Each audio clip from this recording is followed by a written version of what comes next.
Jean-Luc Mélenchon nourrit des ambitions présidentielles et rêve de prendre la place d'Emmanuel Macron à l'Élysée. Pourtant, ces derniers mois, c'est surtout à cause de ses multiples clashs et polémiques qu'il fait parler de lui. La dernière en date, une affiche de la France insoumise, caricaturant Cyril Hanouna, reprenant des codes antisémites des années 1930. Que cherche réellement le leader de LFI? Depuis 2 ans, celui qui a été 3 fois candidat à la présidence a enflammé les débats. Moins d'une semaine après la publication de l'affiche, la France insoumise a été sanctionnée par la justice.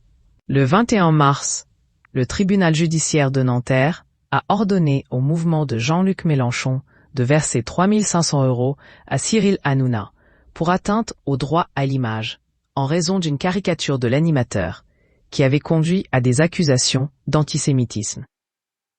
Lors de sa décision en référé, le tribunal a également interdit la diffusion de l'affiche sur tout support. Celle-ci avait été partagée sur les réseaux sociaux de LFI avant d'être retirée il y a quelques jours.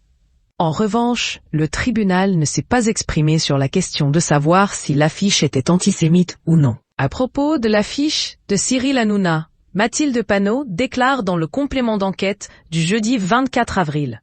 « Nous avons pris des mesures pour qu'une telle situation ne se reproduise jamais. » La présidente des députés LFI admet avoir commis une erreur. Lors de la séquence, elle refuse catégoriquement de préciser si l'affiche avait été validée par des responsables du mouvement, dont Jean-Luc Mélenchon.